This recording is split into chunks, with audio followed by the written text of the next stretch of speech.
Siang ini kita akan membaca firman Tuhan yang diambil dari Kitab Ulangan pasal 8 ayatnya yang kedua sampai yang ketiga. Ulangan pasal 8 ayatnya yang kedua sampai yang ketiga. Kita baca sama-sama ya dua ayat ini. Ulangan pasal 8 ayat yang kedua sampai yang ketiga.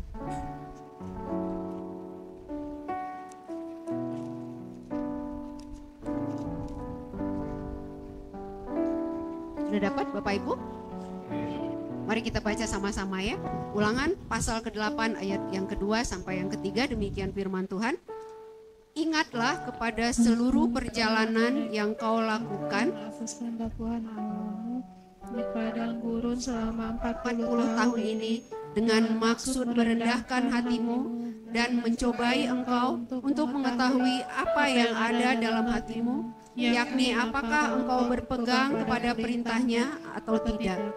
Jadi ia merendahkan hatimu, membiarkan engkau lapar dan memberi engkau makan mana yang tidak kau kenal dan yang juga tidak dikenal oleh nenek moyangmu, untuk membuat engkau mengerti bahwa manusia hidup bukan dari roti saja, tetapi manusia hidup dari segala yang diucapkan Tuhan. Bapak Ibu, firman Tuhan yang barusan kita baca itu adalah sebuah pesan dari Musa kepada umat Israel ketika mereka akan memasuki tanah Kanaan. Jadi 40 tahun mereka sudah mengembara di padang gurun dan sekarang waktunya mereka akan memasuki tanah perjanjian yang Tuhan janjikan kepada mereka untuk menjadi milik mereka. Nah, sebelum mereka masuk ke sana, Musa mengingatkan mereka akan perjalanan mereka selama 40 tahun di padang gurun. Apa yang Tuhan sudah lakukan kepada mereka? Ya, Musa mengingatkan jangan lupakan apa yang Tuhan sudah kerjakan kepada kamu selama 40 tahun di padang gurun gitu. Dan secara khusus di sini Musa mengingatkan mereka tentang mana yang Tuhan berikan kepada mereka sebagai makanan mereka. Bapak Ibu, tentu selama 40 tahun dalam perjalanan mereka di padang gurun itu banyak berkat yang mereka rasakan. Banyak pertolongan Tuhan yang mereka alami ya. Tapi kenapa kok di ayat yang tadi kita baca Musa ini menekankan soal mana, soal roti, soal makanan itu ya. Bapak Ibu, kita tahu bahwa mana itu satu-satunya berkat yang menyertai perjalanan orang Israel itu selama 40 tahun perjalanannya ya. Kalau berkat yang lain mungkin ketika mereka misalnya menyeberangi laut Tebrau ya, laut itu dibelah oleh Tuhan, itu hanya sekali mereka alami gitu. Jadi gak semuanya ikut mengalami. Karena kita tahu 40 tahun mereka berjalan di padang gurun itu banyak yang meninggal di perjalanan. Ya. Banyak juga yang lahir di perjalanan gitu. Jadi gak semua berkat atau pertolongan Tuhan yang mereka alami mulai dari mereka keluar dari Mesir sampai mereka tiba di tanah Kanaan itu dialami oleh semuanya. Tapi kalau mana itu semuanya mengalami, semuanya ikut merasakan gitu ya. Jadi itu sebuah contoh yang kalau diberikan oleh Musa semua mereka akan mengerti apa itu mana dan bagaimana mana itu diberikan ya. Nah, kisah tentang mana ini kita bisa baca di dalam Keluaran pasal 16 ya. Bagaimana latar belakangnya sampai mana itu diberikan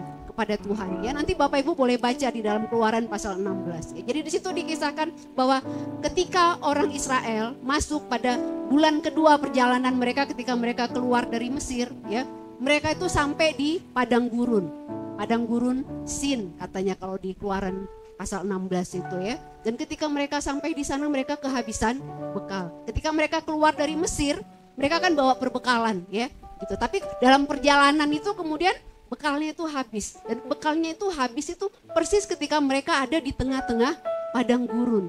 Bapak Ibu ya. Dan di situ ya, kita tahu kalau namanya di padang gurun, tentu ketika kehabisan bekal, pasti mereka panik gitu ya. Di mana kita mau cari makanan di tempat seperti ini gitu. Sepanjang mata memandang yang kelihatan tuh cuman padang pasir.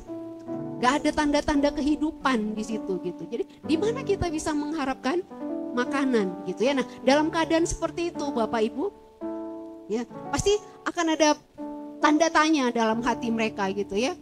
Kalau memang Tuhan yang pimpin kita sampai saat ini gitu, kalau memang Tuhan yang membawa kita keluar dari tanah Mesir sampai dengan saat ini, kenapa kok Tuhan biarkan kita lapar gitu kan? Seharusnya kalau Tuhan yang pimpin kita, pasti harapannya ya semuanya akan nyaman aja, semuanya akan tersedia gitu. Tuhan akan jamin semua ketersediaannya gitu ya. Tapi kenapa kok Tuhan biarkan kita sampai di padang gurun ini dan kemudian di sini kita kehabisan makanan. Kita nggak tahu kita mau makan apa gitu. Nah, dalam keadaan seperti itu mereka menjadi putus asa.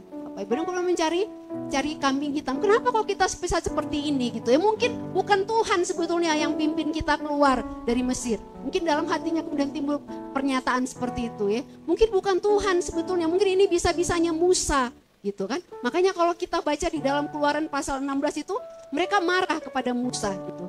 Lebih baik tadinya kalau kami mati aja di Mesir katanya gitu ya. Ketika Tuhan memberikan tulah kepada orang Mesir itu, lebih baik kami mati aja sekalian gitu. Paling tidak kalau kami mati di sana, kami tuh mati dalam keadaan kenyang gitu ya. Tapi kamu bawa kami ke sini, ke padang gurun, toh akhirnya kami mati juga, tapi matinya mati kelaparan katanya gitu ya. Mereka putus asa, dari mana kita mau dapatkan makanan? Kalau saya yakin ya Bapak Ibu, kalau orang kelaparan seperti itu nggak mungkin dia diam kan, dia pasti berusaha untuk cari gitu. Tapi kondisi di sekitarnya kan nggak memungkinkan bagi mereka itu untuk menemukan makanan, karena mereka ada di tengah-tengah padang gurun gitu ya. Kalau dia mengandalkan kekuatannya nggak bisa dia dapatkan makanan. Kemudian dia lihat orang yang memimpin dia saat itu juga siapa? Cuma manusia biasa, Musa dan Harun. Apa yang mau diharapkan gitu kan? Jadi akhirnya mereka putus asa. Dia nggak mampu berbuat apa-apa, kemudian orang yang memimpin dia juga dia pikir nggak akan bisa ngasih makan orang sebanyak itu di padang gurun, mau dapat dari mana gitu kan. Jadi akhirnya dia putus asa.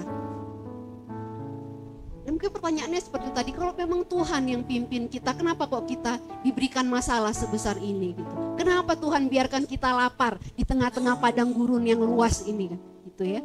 Tapi tadi kalau kita baca di dalam kitab Ulangan pasal 8 tadi Bapak Ibu ya, Tuhan memberikan masalah itu kepada mereka, kata Musa, bukan tanpa tujuan.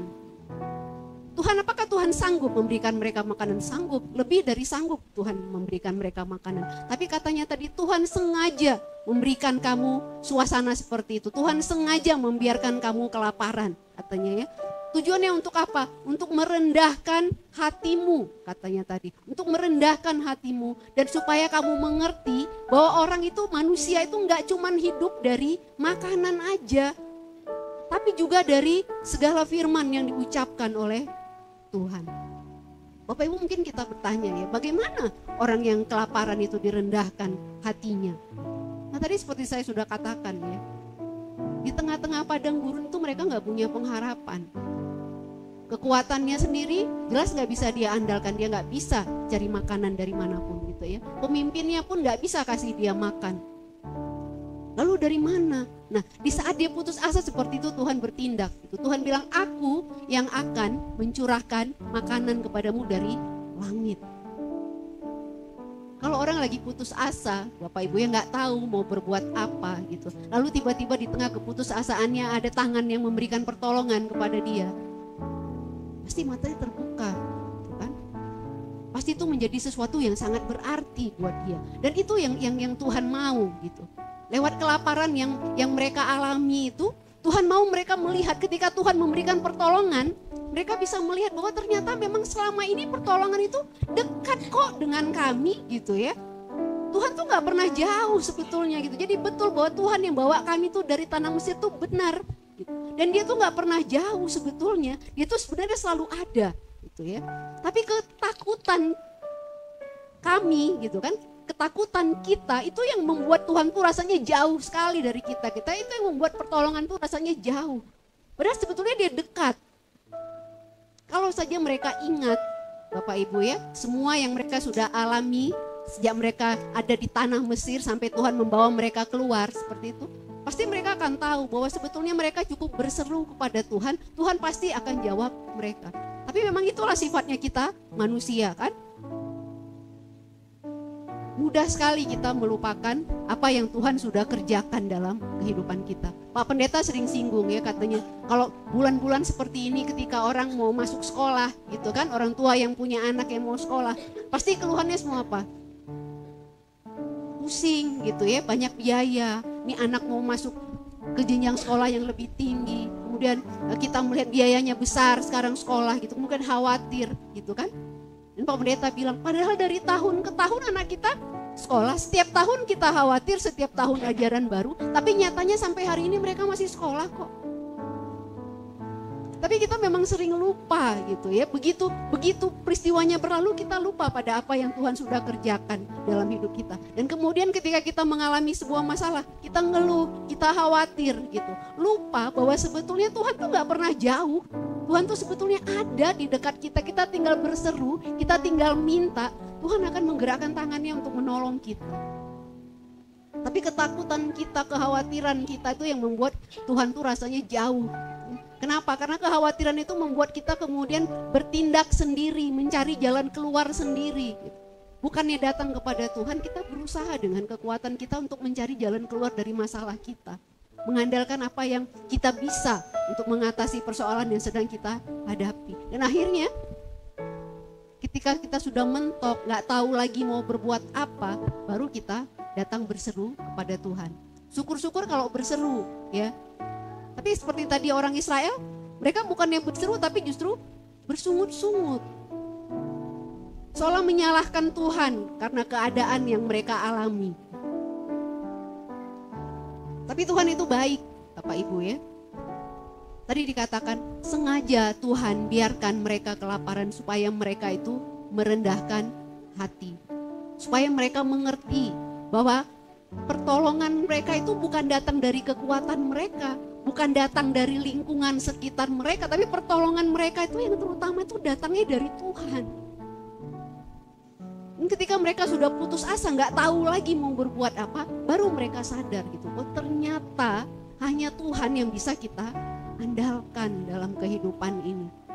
Dan itu yang Tuhan cari dari mereka. Ketika mereka sadar bahwa hanya Tuhan yang bisa diandalkan, Bapak Ibu, maka mereka kembali bisa melihat ya bahwa memang Tuhanlah yang menuntun mereka sepanjang perjalanan mereka dari Mesir sampai dengan mereka tiba di tempat itu pada saat itu. Mereka kembali bisa lihat bahwa sebetulnya Tuhan itu selalu ada bersama-sama dengan mereka. Mereka kembali bisa menyadari bahwa Tuhan itu sebetulnya selalu mau dan sanggup untuk memenuhkan segala kebutuhan mereka. Dan itu yang Tuhan mau. Tuhan mau mereka bergantung kepada Tuhan. Bapak Ibu, kalau kita lihat di dalam Keluaran pasal 16 itu dikatakan bahwa Tuhan itu menjanjikan makanan kepada mereka itu hari demi hari. Ya. Setiap pagi mereka harus keluar ke padang, kumpulkan untuk secukupnya hari itu. Besok keluar lagi untuk kumpulkan secukupnya hari itu. Dan katanya tujuannya adalah untuk supaya mereka itu tahu bahwa hidup mereka itu hari demi hari itu tergantung pada kemurahannya Tuhan. Bukan pada kekuatannya, bukan pada kehebatannya, tapi semata-mata pada kemurahannya Tuhan. Tuhan mau mereka bergantung kepada Tuhan setiap hari. Tapi nyatanya Bapak Ibu, kalau kita lihat dalam kisah itu ya ada aja orang yang gak mau dengar gitu. Tuhan udah bilang kumpulkan bagimu secukupnya. Tapi ada aja orang yang kemudian merasa perlu untuk mengumpulkan lebih dari apa yang Tuhan perintahkan gitu ya. Dan kalau kita baca di situ dikatakan apa yang sisa dari yang dia makan hari itu dia simpan. Besoknya dia lihat itu sudah berulat. Nah, dari ketidaktaatan itu pun Bapak Ibu Saudara, Tuhan mengajarkan kepada mereka untuk mereka mengerti ya, bahwa berkat yang Tuhan kasih itu pun harus dipakai sesuai dengan arahan dan aturan dari Tuhan. Mereka diajar untuk taat pada apa yang Tuhan inginkan.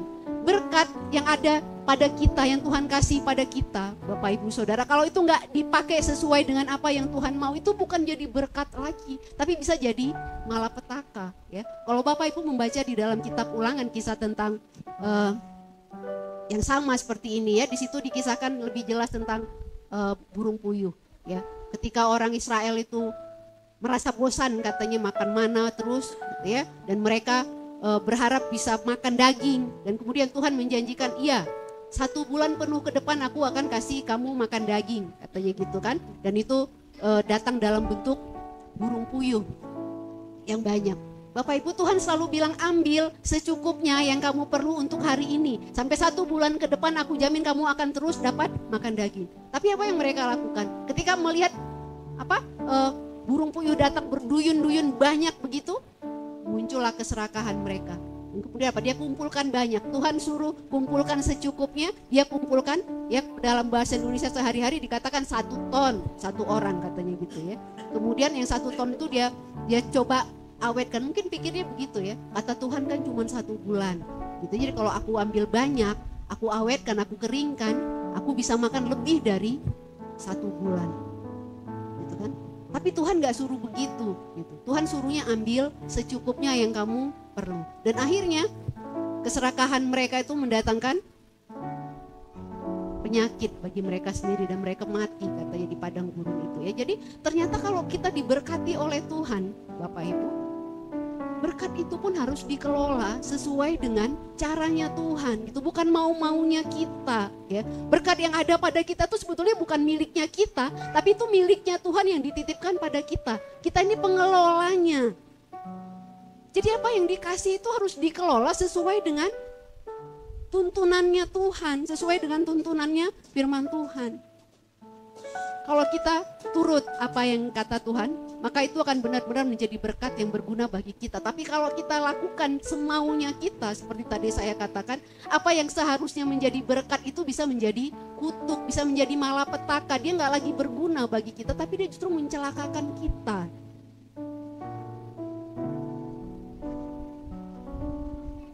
Dan kemudian yang kedua tadi dikatakan di situ Bapak Ibu, selain supaya kamu rendah hati ya di hadapan Tuhan, yang kedua dikatakan supaya kamu mengerti bahwa manusia itu hidup bukan cuman dari makanan saja, dari roti saja, tapi dari segala sesuatu yang diucapkan oleh Tuhan.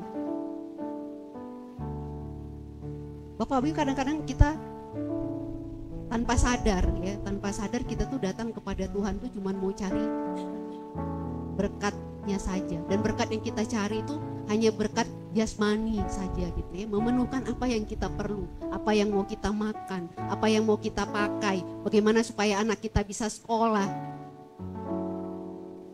Kita datang beribadah karena kita takut kalau kita nggak datang beribadah nanti nggak diberkati, nanti dapurku nggak ngebul gitu ya, Tuhan marah terus aku nggak diberkati, dapurku nggak ngebul. Hanya sebatas itu.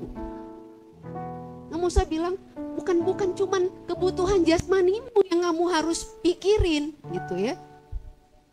Jangan lupa bahwa kita ini terdiri dari jasmani dan rohani. Jasmani kita adalah fisik kita, rohani kita jiwa kita, dan roh kita gitu. Nah, kalau fisik kita ini perlu dikasih makan, Bapak Ibu Saudara, dengan makanan yang kita makan setiap hari, jiwa kita tuh juga perlu dikasih makan. Ya makanya kita kenal istilah apa tuh, sehat jasmani dan rohani ya. Jadi kalau manusia yang utuh itu jasmani dan rohaninya itu dua-duanya diperhatikan, bukan cuman jasmaninya aja, bukan cuman makan untuk kesehatan jasmaninya aja, tapi juga rohaninya, jiwanya itu juga harus dikasih makan gitu. Kalau kita perhatian kita cuma pada hal-hal yang sifatnya jasmani, Bapak Ibu, kita nggak akan pernah merasa puas ya. Selalu akan merasa ada yang kurang ya. Pengkhotbah bilang apa? Mata tidak akan pernah kenyang melihat, telinga tidak akan pernah kenyang mendengar katanya. Selalu kita akan merasa kurang kalau perhatian kita hanya kepada hal-hal yang sifatnya jasmani. Kan selalu ada yang terasa kosong di dalam diri kita. Kita ngerasa nggak lengkap gitu. Ada yang kurang. Ya, saya pernah mendengar kesaksian ya dari seorang mantan supermodel Indonesia. Ya, sekarang jadi hamba Tuhan. Bapak Ibu, dia berkata ya. Dia berkata bahwa dulu ketika dia masih jadi seorang supermodel ya di rumah mode terkenal di dunia ya. Jadi dia bukan cuma model yang terkenal di Indonesia, tapi model terkenal di dunia internasional ya. Dia bilang dia nggak kurang dalam hal apapun ya. Sebagai supermodel bayarannya mahal, sekali berjalan di catwalk itu bayarannya mahal gitu kan. Dia nggak kekurangan secara materi, semuanya ada. Dia terkenal, disanjung semua orang ya. Mungkin kalau zamannya dia terkenal itu saya rasa saya masih kuliah mungkin ya, jadi masih masih sempat lihat gitu. Waktu itu usianya masih kecil, dia udah mau jadi model sejak kecil, umur 13 tahun, 14 tahun dan sudah terkenal di mana-mana gitu. Ya, anak-anak gadis zaman dulu pasti kalau lihat dia pengen jadi seperti dia gitu ya, terkenal, cantik gitu kan, bayarannya mahal, apa yang kurang? Tapi dia bersaksi, Bapak Ibu, katanya apa? Di tengah keterkenalannya, di tengah honornya yang tinggi itu, dia katanya merasa ada yang kurang dalam dirinya gitu ya. Kalau sedang jalan di catwalk, dielu-elukan semua orang itu rasanya memang senang gitu ya. Wah gitu. Tapi begitu dia sampai di rumah, katanya sendiri, dia merasa ada yang hampa di dalam dirinya. Kemudian dia berusaha mengisi itu dengan apa? Dengan berpesta dengan teman-temannya gitu ya, ngumpul pesta dengan teman-temannya. Iya, sebentar senang katanya gitu. Tapi begitu selesai dan kembali lagi pulang, rasanya kosong lagi gitu ya. Ada sesuatu di dalam diri ini yang rasanya nggak terisi dengan kekayaan, dengan ketenaran, itu ada yang kurang gitu. Dan dia kemudian berkata, Bapak Ibu, suatu hari seorang temannya mengajak dia ke gereja. Dan di situ dia bertemu dengan Tuhan. Dan ketika dia bertemu dengan Tuhan, dia tahu jawaban dari kekosongan yang selama ini dia rasakan dalam jiwanya. Katanya begitu ya. Ternyata yang kurang selama ini di dalam dirinya adalah dia tidak punya Tuhan di dalam dirinya. Dan itu yang membuat dia merasa hidupnya gak pernah lengkap, selalu ada yang kurang. Dan pada akhirnya dia memutuskan untuk keluar dari dunia modeling dan menjadi hamba Tuhan. Sampai hari ini masih aktif ya. Nah itu contoh yang baik Bapak Ibu ya, bersyukur bahwa dia menemukan pengisi kekosongan jiwanya pada Tuhan. Tapi ada banyak orang yang juga kaya, kemudian merasakan kekosongan dalam jiwanya, tapi gak tahu mau diisi dengan apa. Akhirnya lari ke alkohol, lari ke narkoba, lari ke pergaulan bebas. Dan ketika semua itu kemudian juga gak bisa mengisi kekosongan jiwanya, dia pilih untuk mengakhiri hidupnya. Banyak kita dengar ya cerita seperti itu di kalangan orang-orang yang terkenal. Itu yang dikatakan oleh Musa. Manusia itu hidup gak cuma dari makanan. Makanan itu efeknya sementara. Hanya sebentar kamu makan, sebentar kamu kenyang, besok kamu lapar lagi gitu ya. Dan itu cuma berguna untuk tubuhmu ini. Tapi untuk jiwamu, dengan apa dia bisa diisi? Tadi dikatakan hanya dengan semua ucapan yang keluar dari mulutnya Tuhan. Bapak Ibu, kalau kita ingin ya, ada lagu yang selalu kita nyanyikan yang bilang, kalau ku cari damai hanya ku dapat dalam Yesus. Kalau kita mau hidup kita ini tenang, kalau kita mau jiwa kita itu tenang, jangan fokus hanya pada hal-hal yang sifatnya jasmani, Bapak Ibu ya. Jangan fokus hanya kepada makanan, jangan fokus hanya kepada pakaian. Tapi perhatikan apa yang tadi Musa katakan. Hidupmu itu tidak cuma bergantung pada makanan, tapi juga kepada semua firman yang keluar dari mulutnya Tuhan. Itu sebabnya kita belajar firman Tuhan.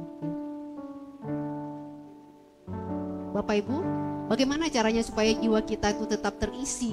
Untuk hubungan kita dengan Tuhan itu harus dijaga ya. Sebuah relasi itu kalau nggak dijaga pasti akan rusak. Ya. Nggak usah hubungan dengan Tuhan, hubungan dengan kita aja sesama gitu ya. Suami dengan istri, misalnya. Mungkin waktu menikah, Bapak Ibu menikah karena apa? Bucin kata anak zaman sekarang kan.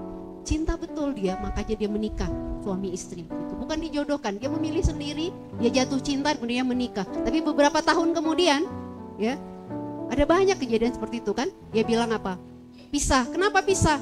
Udah nggak cocok, udah nggak cinta lagi. Kenapa pisah? Apakah cinta itu memang bisa hilang gitu aja?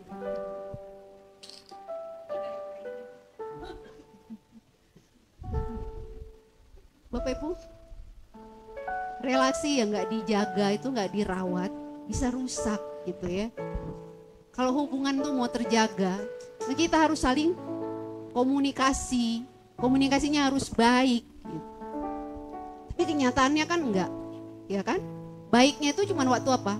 Waktu mau menikah. Sesudah itu, apalagi kalau udah punya anak, ya kan, istrinya sibuk ngurusin anak, suaminya sibuk kerja. Kemudian yang sering terjadi adalah apa? Suami merasa tugasku kerja, gitu ya. Tugas ngurus anak itu tugasnya apa? Tugasnya istri. Dan kemudian kalau sesuatu kemudian terjadi sama anaknya, salahnya apa dulu? Kamu kerjamu cuma di rumah aja, ngurus anak itu pun nggak bisa, gitu ya. Sering begitu kan?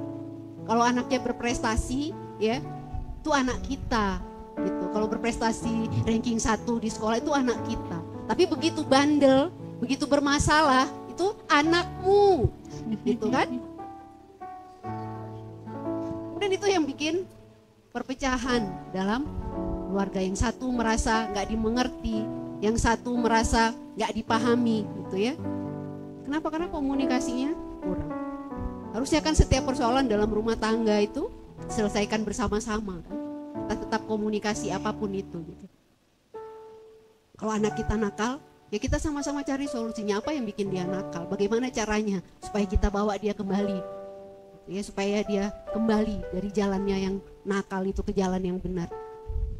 Kan dibicarakan berdua, bukan cuma tugas salah satunya gitu. Tapi kalau nggak ada komunikasi, akhirnya main salah-salahan, dan itu yang bikin perpecahan. Jadi komunikasi itu penting kan dalam hubungan kita dengan sesama manusia. Nah, apalagi dalam hubungan kita dengan Tuhan, Bapak Ibu, sama. Kalaupun kita bilang bahwa kita percaya kepada Tuhan, tapi kita nggak pernah menjalin komunikasi dengan Tuhan, nggak mungkin jiwa kita terisi, ya. Kalau kita mau jiwa kita tetap terisi dengan kehadirannya Tuhan, ya kita harus jaga hubungan kita dengan Tuhan.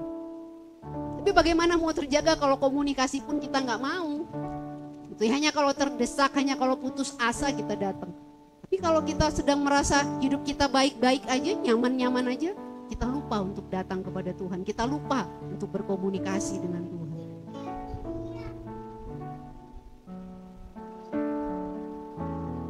Setiap pagi kita dianjurkan ya untuk saat teduh. Ada renungan dibagikan setiap hari gitu. Saya nggak tahu Bapak Ibu apakah itu dibaca. Apakah kita memberi waktu setiap hari untuk sebentar aja duduk di hadapannya Tuhan untuk menjalin komunikasi dengan Tuhan setiap hari sebelum kita memulai semua aktivitas kita. Kalau kita nggak bisa memberi waktu sebentar aja, Bapak Ibu, bagaimana kita bisa berharap bahwa hubungan kita dengan Tuhan itu tetap baik sepanjang hari itu ya? Bagaimana kita bisa yakin bahwa kita bisa merasakan kehadirannya Tuhan di samping kita? Kalau kita aja nggak komunikasi gitu, kita nggak tahu.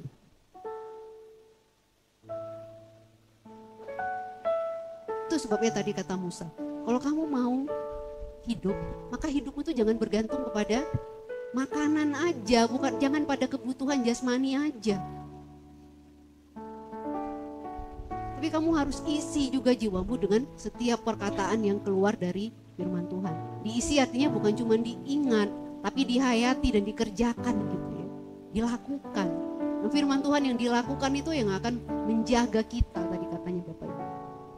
Berkat itu kalau nggak dilakukan sesuai dengan firman Tuhan, tadi saya katakan dia bukan berkat lagi, bisa jadi malapetaka buat kita kalau dikerjakan tidak sesuai dengan arahannya Tuhan. Kalau kita lakukan dengan semaunya kita. Itu yang Yesus bilang juga kan. Jangan khawatir akan hidupmu katanya. Akan apa yang kamu mau makan, apa yang kamu mau minum, apa yang kamu mau pakai. Bapamu di sorga tahu kok semuanya itu. Tapi cari dulu kerajaan Allah dan kebenarannya. Maka semuanya itu akan ditambahkan kepadamu. Jadi kalau kita fokus kepada hal-hal yang cuman sifatnya untuk pemenuhan kebutuhan kita sekarang, Bapak Ibu, kita nggak akan pernah puas. Suatu saat kita pasti akan kecewa. Tapi kalau fokus kita kepada Tuhan, kepada pemberi berkat itu, kita nggak akan pernah kecewa. Kenapa? Karena dia menjamin bahwa dia tahu kok apa yang kita perlu. Maka sepanjang kita mencari dia, dijanjikan dia akan berikan apa yang kita perlu. Berkat jasmani itu akan mengikuti. Kalau kita sudah punya Tuhan dalam hidup kita, kita nggak perlu khawatir. Tuhan tahu. Jadi jangan cuma mau berkatnya, gitu ya. Tuhan nggak mau. Nah, beberapa waktu yang lalu ada sebuah reels ya, sebuah video dikirimkan di dalam sebuah grup yang saya punya di WA ya, tentang seorang ibu yang baru datang dari luar rumah ya, mungkin dari pasar atau mungkin dari mana nggak tahu. Dia nenteng sesuatu di tangannya gitu, dan kemudian anaknya keluar dari rumah, anak masih kecil gitu ya, anak tuh langsung lari gitu. Nah ibunya kan berpikir anak ini lari mau nyambut ibunya pulang dari pasar, dia langsung jongkok ya, dia buka tangannya lebar-lebar gitu kan. Ternyata sesudah anak itu sampai, Bapak Ibu, apa dia peluk ibunya? Enggak, dia cuma ambil plastik kresek yang di tangan ibunya gitu, pergi. Dia cuma butuh berkatnya, nggak butuh ibunya. Dia cuma tertarik dengan berkat yang dipegang. Nah seperti itu. Dan kemudian captionnya di situ katanya apa? Tuhan itu sedih kalau kita itu datang kepada Tuhan cuma mau cari berkatnya, tapi nggak mau Tuhannya. Tapi tanpa kita sadari seringkali kita seperti itu. Kita datang kepada Tuhan karena kita punya kebutuhan, ada sebuah pergumulan, ada sesuatu yang kita inginkan gitu ya. Dan kemudian kita tekun minta. Tapi begitu kita dapatkan apa yang kita cari, kita lupa kepada yang memberi. Kita nggak lagi berharap kepada Tuhan, karena kita sudah dapatkan apa yang kita mau. Bukan itu yang Tuhan mau tadi kata Musa. Maka masalah yang diberikan, diizinkan Tuhan terjadi dalam kehidupan orang Israel itu tujuannya supaya itu. Supaya orang Israel itu mengerti. Supaya mereka itu tidak cuma mengharapkan makanan, tidak cuma mengharapkan berkat dari Tuhan, tapi supaya mereka itu mencari dan mengenal Tuhan. Supaya mereka itu punya Tuhan dalam hidupnya. Karena kalau mereka punya Tuhan, maka yang lainnya itu sudah terjamin. Tuhan yang mencukupkan semuanya. Bapak Ibu, dalam hidup kita pasti kita semua juga punya masalah, punya persoalan. Mungkin kita lihat seseorang kelihatannya enak hidupnya dan kita pikir, ih enak ya dia gitu, hidupnya kayaknya tenang banget. Tapi kalau mau buka-bukaan Bapak Ibu dari hati ke hati satu-satu, saya yakin gak ada satupun di antara kita ini yang gak punya pergumulan dalam hatinya. Semuanya pasti punya sesuatu yang menjadi beban dalam hidupnya, yang menjadi pergumulan dalam hidupnya. Tapi hari ini dari firman Tuhan kita tahu ya, bahwa kalau Tuhan mengizinkan sesuatu terjadi dalam kehidupan kita, Bapak Ibu, itu tujuannya baik ya. Masalah yang ada, yang Tuhan izinkan terjadi dalam kehidupan kita tuh tujuannya untuk membawa kita lebih dekat kepada Tuhan. Itu yang harus kita pahami ya. Jadi jangan sampai kalau kita punya permasalahan, kita punya pergumulan, kemudian kita lari menjauh daripada Tuhan. Nah, kita gak sampai kepada apa yang Tuhan inginkan untuk kita capai ya. Bukan itu. Setiap persoalan yang Tuhan izinkan terjadi dalam kehidupan kita itu tujuannya untuk membuat kita ini bergantung kepada Tuhan ya. Untuk membuat kita ini sadar kepada siapa seharusnya kita minta tolong. Ada lagu yang bilang bahwa Tuhan itu hanya sejauh doa katanya. Tapi kita sering lupa itu kan. Di tengah-tengah pergumulan kita kadang-kadang kita merasa Tuhan ini di mana gitu ya. Tuhan ini kok diam aja, Tuhan ini kok gak berbuat apa-apa gitu. Padahal dia gak pernah jauh dari kita. Kita tinggal berseru. Tapi untuk berseru aja kadang-kadang kita susah. Ibu ya, jadi kalau hidupmu hari-hari ini mungkin ya, saya tidak tahu pergumulan apa yang Bapak Ibu sedang alami. Tapi kita tahu tadi seperti apa yang dialami oleh orang Israel. Tuhan mengizinkan persoalan itu terjadi dalam kehidupan anak-anaknya hanya untuk membuat anak-anaknya sadar akan ketergantungan mereka kepada Dia. Tuhan mau kita datang mendekat kepada Tuhan. Tuhan mau kita mengenal Dia. Tuhan mau kita menjadikan Dia satu-satunya sumber pengharapan dan pertolongan dalam kehidupan kita. Tuhan gak mau kita mengandalkan kekuatan kita, Bapak Ibu. Maka jadikanlah setiap persoalan yang Bapak Ibu alami hari ini menjadi sebuah sarana yang mendekatkan Bapak Ibu Saudara pada Tuhan. Biarkan Tuhan bekerja dalam permasalahanmu, menunjukkan kepadamu jalan keluar yang sesuai dengan apa yang Tuhan mau.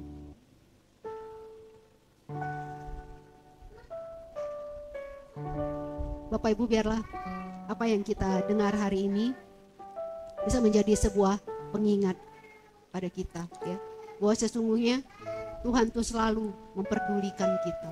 Tuhan itu selalu ingin menolong kita. Tapi kadang-kadang kita tidak memberi ruang bagi Tuhan untuk bekerja dalam hidup kita ya. Kita terlalu bangga dengan kekuatan kita sendiri. Kita mau mengatasi persoalan kita sendiri tanpa melibatkan Tuhan di dalamnya. Dan kemudian pada akhirnya ketika kita udah mentok, ketika kita sudah tidak lagi bisa berbuat apa-apa, baru kita sadar bahwa kita membutuhkan Tuhan dalam kehidupan kita ya. Biarlah hari ini Bapak Ibu kita tidak lagi seperti itu ya. Tapi setiap kali kita mengalami sebuah persoalan, kita tahu kepada siapa kita harus datang, kepada siapa kita harus meminta pertolongan. Tuhan menjamin bahwa Dia tidak akan pernah mengecewakan kita. Dia tidak akan pernah mengabaikan kita. Setiap waktu Dia ada bagi kita. Amin. Mari kita berdoa.